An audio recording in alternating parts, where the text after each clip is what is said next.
Getting this store-bought forge ready to go. That's my homemade one.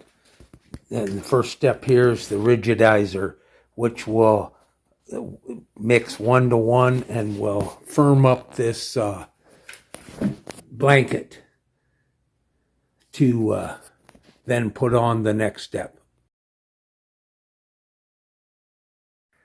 Mixing up the refractory cement. Just add water till it gets to like a paste, and then I'll apply it to the forge. Mixing up the 100 HT, 2 parts to 1 part water, and then brushing it on. It's a reflector to reflect the heat inside the forge. First fire.